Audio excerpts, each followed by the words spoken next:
आज प्रदूषण को लेके जो एयर क्वालिटी इंडेक्स है, वायु की गुणवत्ता जो बताता है वो बहुत खराब की श्रेणी में है। हमारे प्रयास विफल रहे हैं अभी तक।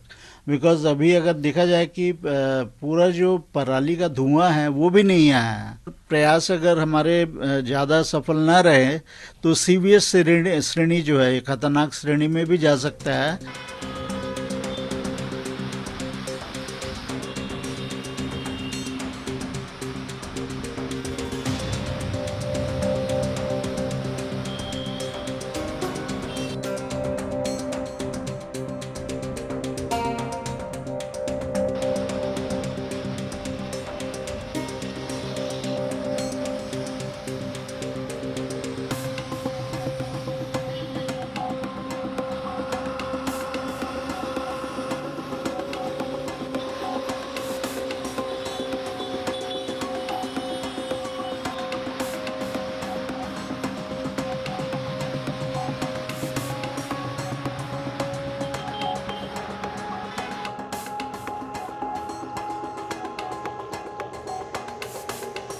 आज प्रदूषण को लेके जो एयर क्वालिटी इंडेक्स है, वायु की गुणवत्ता जो बताता है वो बहुत खराब की श्रेणी में है, जो कि दिल्ली में अभी काफ़ी दिनों बाद आ रहा है। तो उस हिसाब से अगर देखा जाए तो काफ़ी एयर पॉल्यूशन के लेवल्स काफ़ी बढ़ गए हैं, ये एक इंगित करता है। और दूसरा ये हमें बता रहा है कि हमारे प्रयास विफल रहे हैं अभी तक। बिकॉज अभी अगर देखा जाए कि पूरा जो पराली का धुआं है वो भी नहीं आया है। ये शहर के स्रोतों से ही प्रदूषण ये बढ़ रहा है। तो ये जो हवा स्थिर हो रही है और हवा की गति काफ़ी कम हो रही है, उससे प्रदूषण काफ़ी इकट्ठा हो रहा है। तो इस समय काफ़ी ज़रूरत है कि हमारे कंट्रोल करने के जो उपाय हैं उसमें हमारी सख्ती हो, और जो एक्शन प्लान बनाया जा रहा है उसका इम्प्लीमेंटेशन पूरे शहर में हो सके। इसी वक्त जो है प्रदूषण इस तरीके से बढ़ने लगता है, क्या करना आपको लगता है? इसका प्रमुख कारण है कि एक तो प्रदूषण के स्रोत यहाँ दिल्ली में बहुत ज़्यादा हैं। गाड़ियों की संख्या सबसे ज़्यादा है देश में, और दूसरे स्रोत भी हैं आसपास के।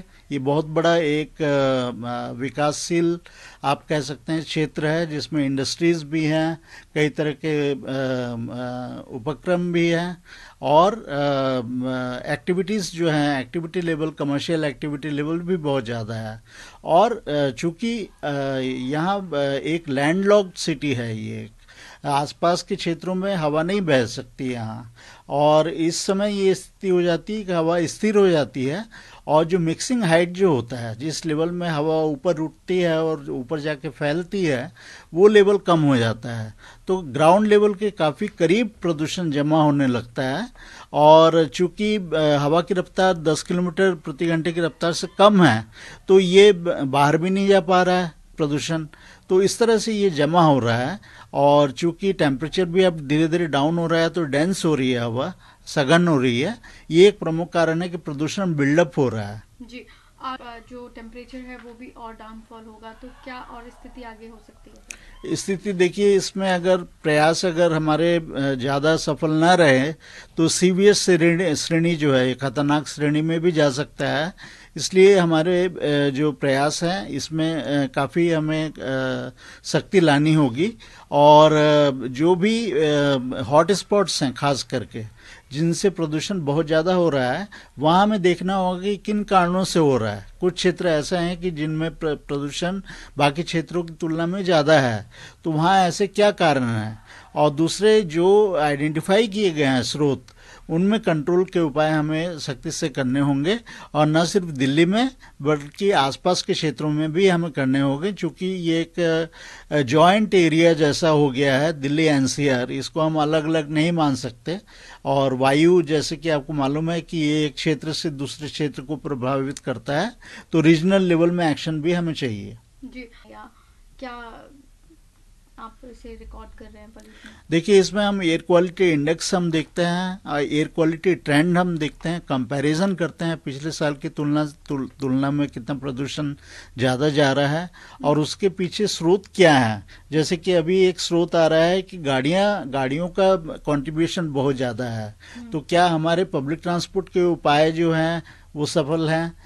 अगर उसमें कमी है तो वो किन कारणों से है। तो ये एक समय ऐसा भी है जिसमें हमारे प्रयासों के का असेसमेंट भी हो जाता है कि किस तरह से हमारे प्रयास सफल हो रहे हैं या विफल हो रहे हैं, जी। दोनों तरीके से। कोई नई स्टडी प्रदूषण को लेकर आप? देखिए, अभी इस छोटे समय में कहना मुश्किल है, चूंकि ये अक्टूबर का ऑनसेट ही है देखा जाए तो विंटर का, और पिछले साल मानसून डिलेड था। इस साल मानसून का इफेक्ट नहीं है देखा जाए तो इसलिए प्रदूषण ज़्यादा सघन हो रहा है पहले से ही। और चूंकि ये मौसम से भी प्रभावित होता है और प्रदूषण के स्रोतों से भी प्रभावित होता है, इसलिए असेसमेंट में पूरा विंटर का समय लग जाता है। परंतु इसके बावजूद भी एयर क्वालिटी इंडेक्स जो है वो प्रतिदिन आ रहा है और इसके फोरकास्ट भी होने लगे हैं। चूंकि साइंटिफिक डेवलपमेंट भी हुआ है कि हम जान सकते हैं कि अगले 6 दिनों तक क्या स्थिति हो सकती है, तो हमें पहले से पता चल जा रहा है कि हमें क्या एक्शन लेना है और किन क्षेत्रों में लेना है। तो मेरे ख्याल से ये एक अच्छी सफलता है कि हम साइंस एंड टेक्नोलॉजी को इम्प्रूव कर पाए हैं, पर उसका फ़ायदा हम तभी उठा सकते हैं कि जब हम एक्शन लें।